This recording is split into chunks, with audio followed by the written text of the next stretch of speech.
From sunny Austin, Texas, it's the Counselor Dynamite View, coming at you.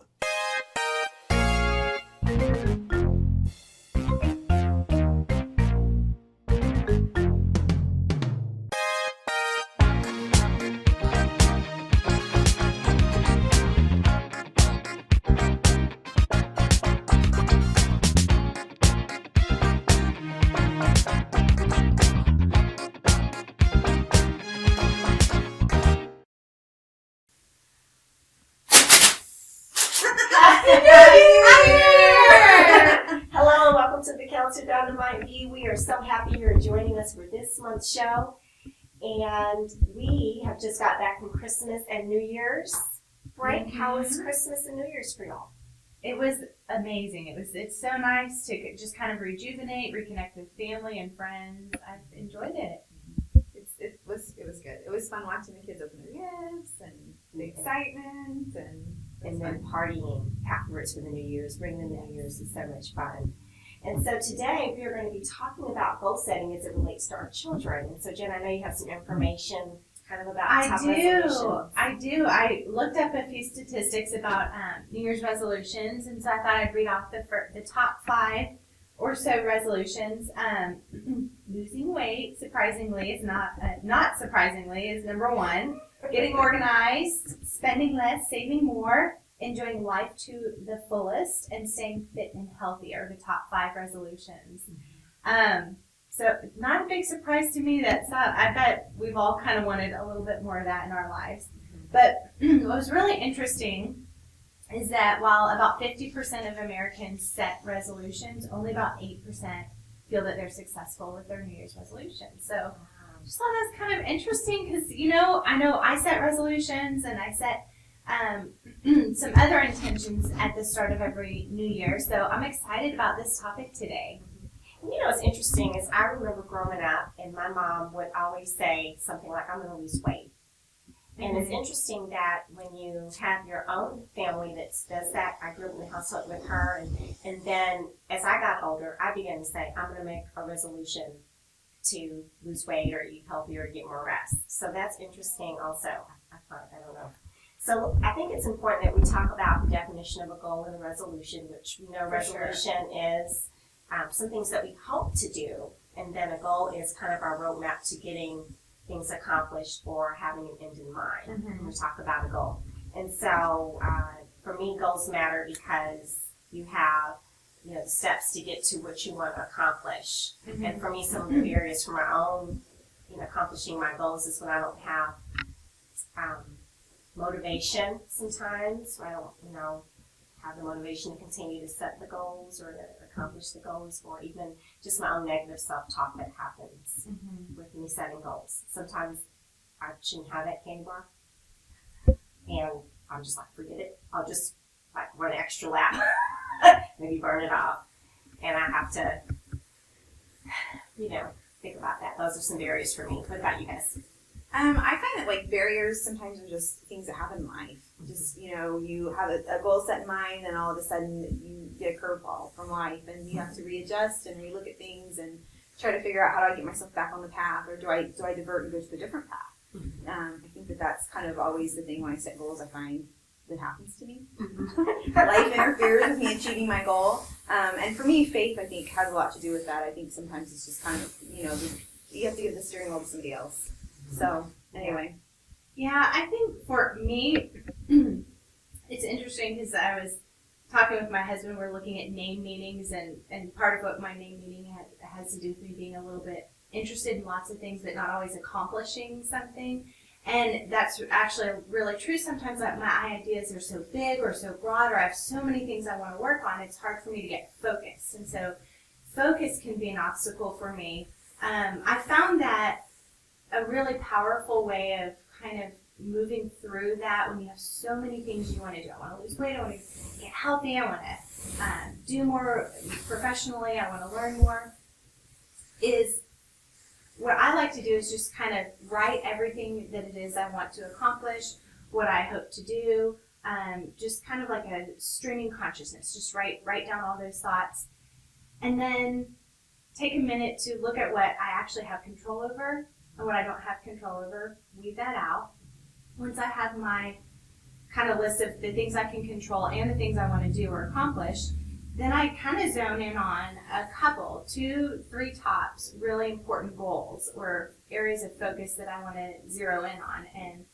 And that can kind of help me personally, because I know when you have too many things on your plate, you've got too many irons in the fire, then nothing really gets done with good quality. So that's kind of how you overcome those barriers to the goals. Yeah, it's just getting really focused, and then I find that putting it down on paper. In fact, my husband and I, we have a date night every year around the New Year's, and we sit down and that's what our focus is what are our goals for that new year? What are those top 2, 3 things that we really want to focus on? I think that's really good, because I think before we can even start talking to our kids about goal setting, we have to figure out how do we do that for ourselves. And so I think sitting down and writing down those 2 or 3 things that we want to focus on, and then think about different areas of our life that we want to accomplish certain goals and are important too. Yeah. And so I think that's very helpful for you. What do you think, Crystal? I would agree. I think it's important that you get yourself adjusted and where you need to be, and then you can focus on your kids and helping them set goals. So I agree with you. Yeah. For me, I think for this year in particular, we're working on spiritual goals, strengthening our relationship with God, eating healthier, and what that looks like in terms of sitting down and planning out a menu, and how many calories we want to intake per day, and then also exercising more. And then we start talking about financial goals. I think that there are sometimes you start looking at different areas of life and realize there are so many areas you could probably set goals for, that if you do too many, you run the risk of not being able to accomplish much of anything. Yeah. When it's too much. So I do like the idea that, Less and is for us, more. yeah, for us 3 to 4 goals is probably more appropriate, because I find us have that long list of things, and to kind of say, it takes the pressure off. I can work on these 3 to 4 things, and then those things are ongoing. Doesn't mean those things end, but we've already instituted it, it's ongoing, and then we can focus on 3 to 4 new things maybe the next year. Yeah. And that's so nice that when you've got, I like how you brought in the financial and spirituality and health. As human beings, we're complex and we're multifaceted, and I think that it's important that we look at being well-rounded and not narrowed in on one specific area of our life. Then that's when we become unbalanced. And so kind of having a broad look at ourselves, and where am I going down the path that I'm choosing to go down, or am I just following old patterns or what other people are wanting me to do? And so I think this is just a fun time of year to really take an inventory and look at ourselves holistically like that. But you mentioned, maybe 3 or 4 goals, and then once you accomplish those, that doesn't mean that you can't look at the other areas that you're hoping to achieve, but check those things off your list and then move on to the next goal or set another goal. And as a school counselor, that's what we encourage our students to do as well. You're not going to be writing a symphony without learning some of the basic fundamentals of music, right? So you take the small tasks and you build on those. You achieve one goal, and then you can work towards another goal, and kind of those small bites can help also make those big tasks or those great things we want to accomplish in life seem not quite so daunting. So I think, again, let's just kind of break down when we start making a plan for goal setting. We identify 2 to 4 things that we want to work on. We decide in which areas of life we want to accomplish goals in. And then we kind of even institute maybe a timeline on when we want to get those goals accomplished.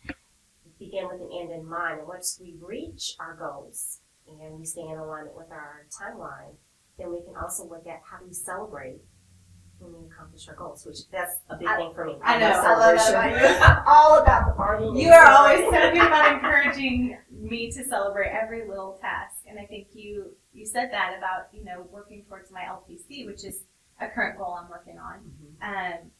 Celebrate every little task, and that's, don't you find that so important, just to kind of keep the motivation? And for me, I have to be able to have something to look forward to, so that if I have something tied, and I think that's kind of like when we work with our kids, if we have something to look forward to when we accomplish our goals, then gives us even more gas to get to the end and saying, yes, I did it. And plus, intrinsically, it feels great.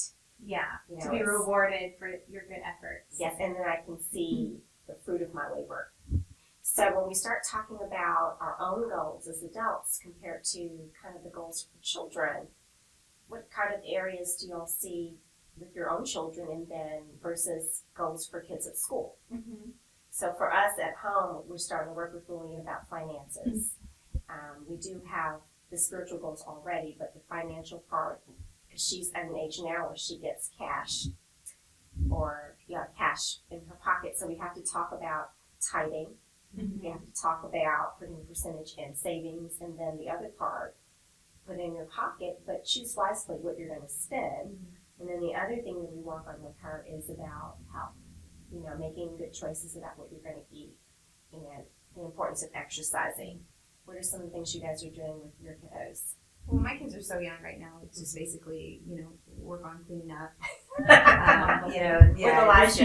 Yeah. Elizabeth is, only a couple of months. So with her, it's just, we really don't have the goal. Just I mean, keep her it's alive. just, But just like eat with your and stay with youngest, her, but yeah. you might have the goal of potty training or something like that. With my with Elijah, maybe, yeah. But not yet. I mean, he's not 2 yet. So Okay. it's a little early. But we'll start that when he's around 2, where we'll start working on that goal and working towards that. I think for my husband and I, our goals are more focused on ourselves for what we want for our children in the long haul.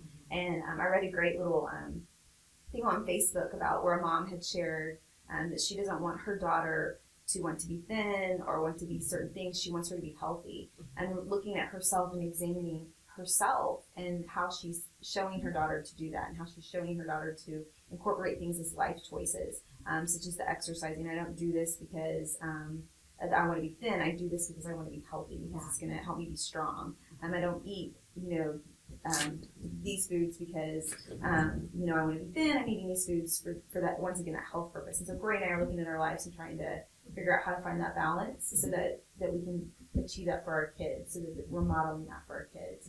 That's kind of where we are with our goals right now in my family. So your kids are older. So. My kids are older and older than yours, younger than yours, Star. But I think that's really the beauty of it, is kind of seeing that developmental way that we as parents and counselors, adults can help our children.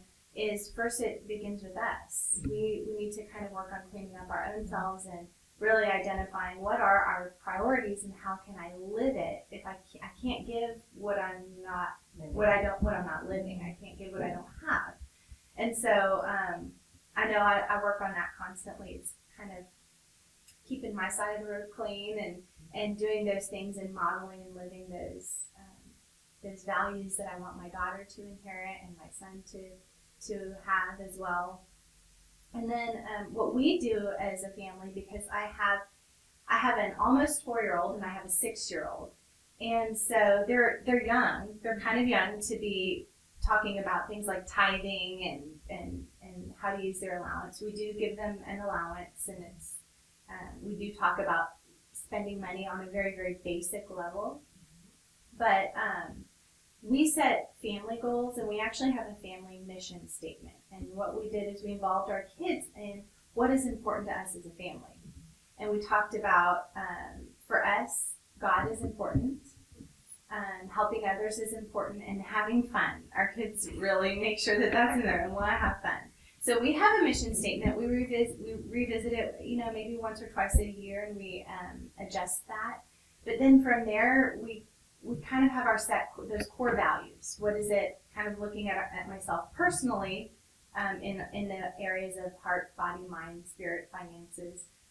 We kind of look at ourselves as a family and through the mission statement, and then from there we look at, okay, so what are some of the things that we need to do to help us live this, if this is what's important to us. And so we have certain things like, eating healthier. We're very we try to eat very consciously with what we put into our food and limit processed foods and sugars and dyes. We also try to live consciously away from media. And that has to do with the values that we set in our mission statement.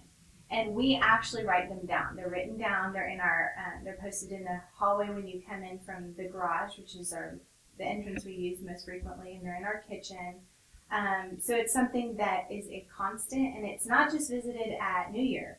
It is visited throughout the day, and it's kind of part of who we are. So that's kind of where we're setting. And then my kids also see and know that I have my own goals. As a school counselor, I actually have a couple of goals posted at work, so all of the students can see where they are, what they are, and how I'm doing. Because I think, like you had mentioned, Star, tracking it and setting a timeline, that is key. In fact, I have read somewhere that if you write down your goals, if you tell somebody and kind of have an accountability partner, and you actually track the steps that can help you reach that goal, you have an 85 to 95% chance of accomplishing the goal versus the 8% of the population who only reach their New Year's resolutions. Yeah. That's huge. That's tremendous. So I think those tools are real powerful, and living it, modeling it first, then starting as a family to guide them can help pave the way for where Lil is, which is starting her own path. Yes. Yeah, that preteen or We are teenage. getting quickly upon teenager, very quickly. We'll be there this year. In terms of school, for areas for Lil, we work on primarily academic. We've done behavior since she was little. And so those are ongoing for us, but academically, we still have expectations of her, but we do have goals that she needs to reach, particularly as she continues to get older in school, because when we start talking, for example, like Honor Society, part of their Honor Society at her school, they have to do community service. So we do have to go and incorporate goals into what we want to reach in order for her to be able to participate in some things at school. So I know at schools it's very appropriate to do in general academic goals, behavioral goals, and I even think social goals. I've not heard of that area before, but I think that's important to start talking about social goals with kids. Well, isn't that neat? I wasn't ever really guided personally as a child on goal setting. And I think, how beautiful if you can start, whatever age your kids are at, or whatever age of students you might work with if you're a counselor and watching this, to give kids these tools and gifts right now that I didn't learn until I was in my 20s or 30s, I think can be really powerful. For like Lillian to intentionally know, okay, I want to get into the Honor Society, and so I need to take these steps, or I would like to get into this college even right now, and so these are some things that can help me do that. And I think it's great too, because we start talking about the other part that is so important for goals for kids. Not only does it help promote our own positive self-talk, and it feeds into our self-esteem and our self-worth and our value, it really helps children to understand what they're made of, their value, their self-worth. It helps increase kind of how they feel about themselves in a positive way. It empowers them. Yes, it I does. have control. I can do. One of the things when you guys were talking, I was thinking about my kids at school, and not my biological children, but the children at school, and starting off that small steps with them, breaking goals down into what's manageable, and when they're really little, making sure that it's tangible, but it's also something that's visual for them. And so when you were talking, I started thinking about Star and I had earlier had a conversation about something I'd seen online that was really cute about taking and making a visual goal. So as you reach your step, because you have the goal, and then you set smaller goals to help you reach that path. But the flower is what I was thinking of, where you have the big goal and then you earn your petals. And so they can see and they can celebrate as they go along, look what I've achieved, look what I've achieved. And I think that helps people to reach their goals too, is knowing, look, I'm making the effort, look what I'm doing, and how I'm building, look at where I'm going. And so starting off real simple like that at school, I think is important so that they can build up and then their goals become bigger. Yes. So like Honor Society has so many pieces to it. Yes, I know. And you have the community service, you have the grades, you have, it's more of a well-rounded type of goal to try to reach. And so you have different areas that you have to pay attention to. And so if you start small and you're real focused, and as they get older, it can become a little bit broader, a little bit more complex. Because with that, we look at the bigger goal of college. Yeah. And but colleges, we know, are looking at what do kids not only academically do, but what do they do out in the community? What are you a well-rounded person, or are you just primarily focused in on grades? Which is not always the best for children to be, because they have to know how to cope with things when they have those roadblocks or the barriers to accomplishing the goals. They're going to have to know how to get back, refocus, and get back on Yeah, the course, so to speak. We all get off track from time. You know, Yes. goodness gracious, like I'm gonna have that candy bar and I'm gonna run it off. But I think that's true, and that's the benefit also of modeling at a young age is we show, you know what, we get off track, but then we just get right back on there. You know, Stephen Covey has a saying that I think is very powerful, and that is that you know, you set a goal just like a pilot sets his destination. That's his goal, but he's off track like 80-90% of the time. As long as we're redirecting and making little adjustments to get back on track, we'll get to that end destination.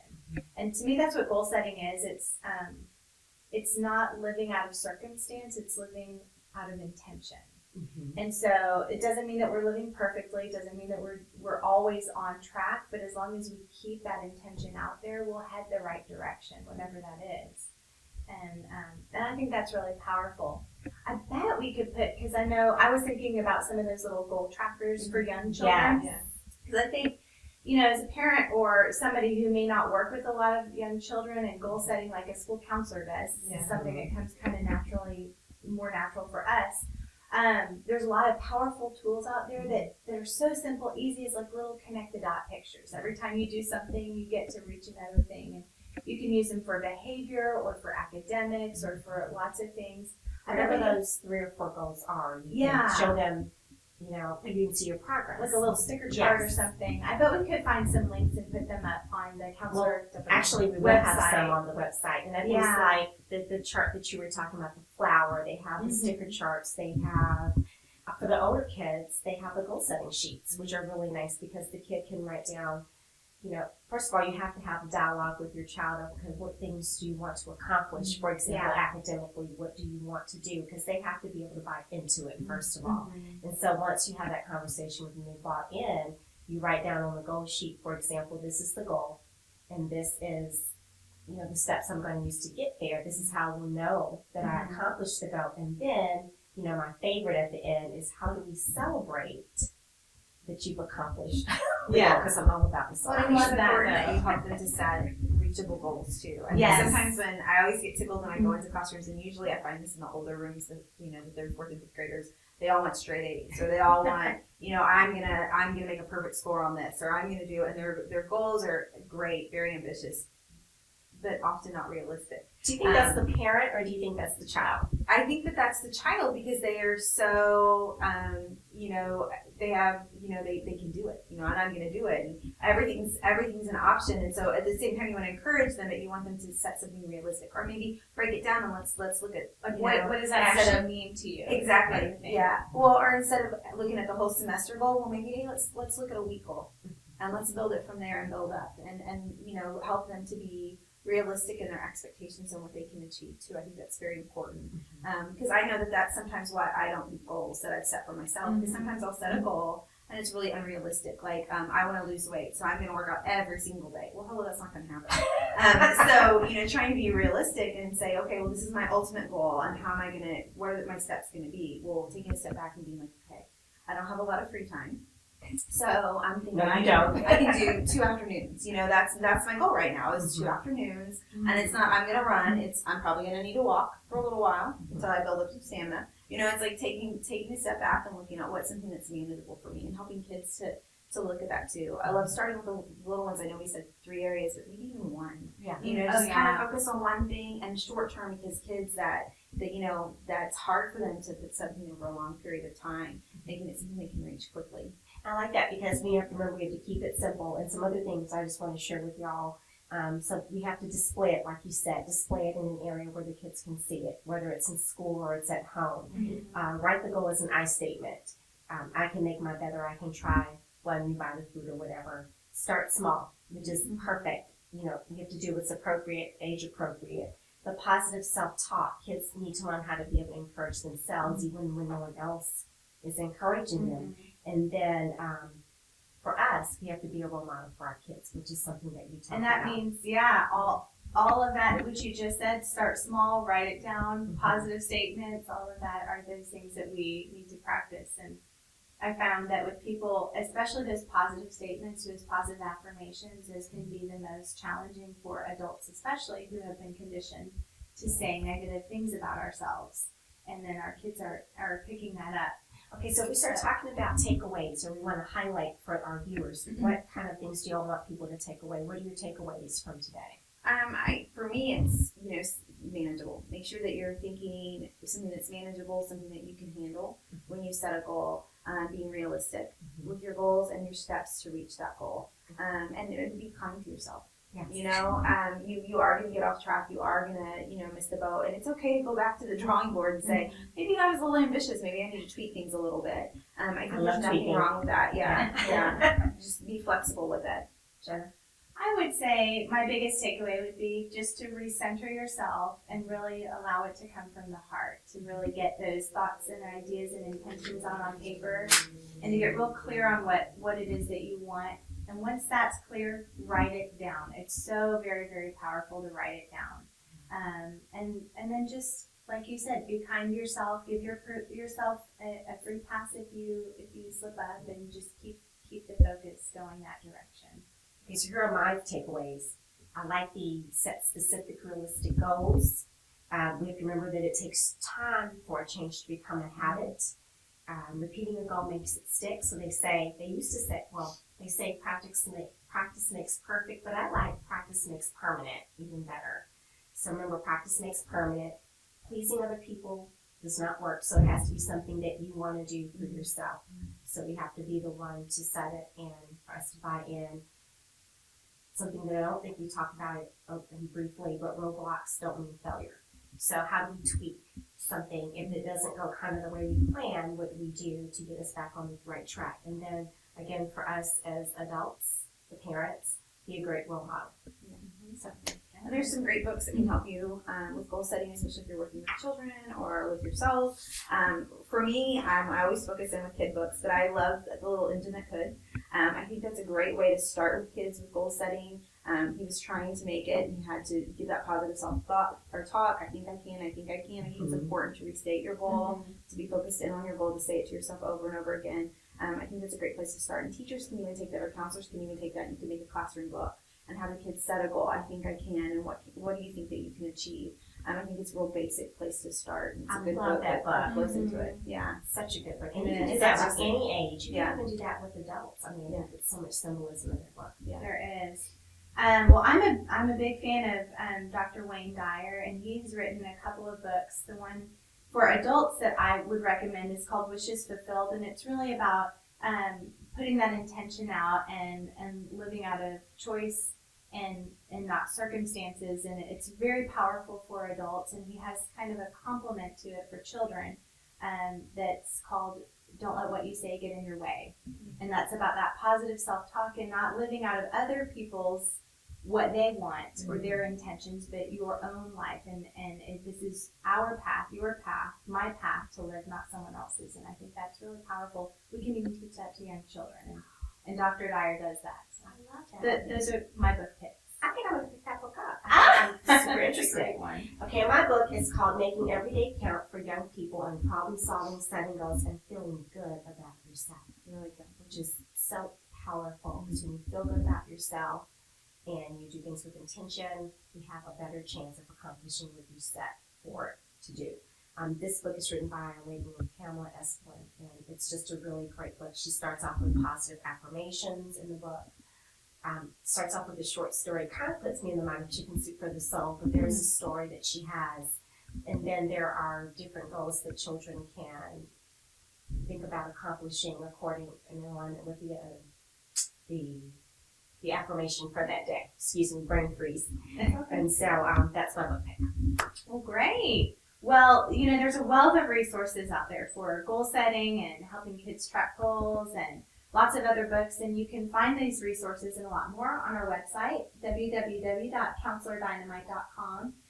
We also have some resources in the Austin area, but I know a lot of our viewers are not from the Austin area, so if you're interested and not within our area and looking at some other counseling resources, please check your local newspapers, local websites, and Chamber of Commerce for resources that might be helpful for you. If you have any questions or comments that you would like to give to us, once again, check out our website and post them on there. Please be kind. And we'll get back to you as soon as we can. Well, again, we're so happy that you took the time out to come and be with us for this month's show. I want to remind you that it's not too late if you have your own goals that you want to set for yourself. It's still time to do that. You can do that any time of the year. The other thing is that we're really excited about is we have our Counselor Dynamite newsletter that has come out, and we have a growing amount of people who are signing up for the newsletter. So get on counselordynamite.com and sign up for the newsletter. It's chock full of really great information. And last but not least, please follow us on Twitter and like us on Facebook. We will see you next month. We will have so much more information for you and for helping children. Until our paths cross again, we wish you happiness, joy, peace, and love. And Happy New Year! Happy New Year!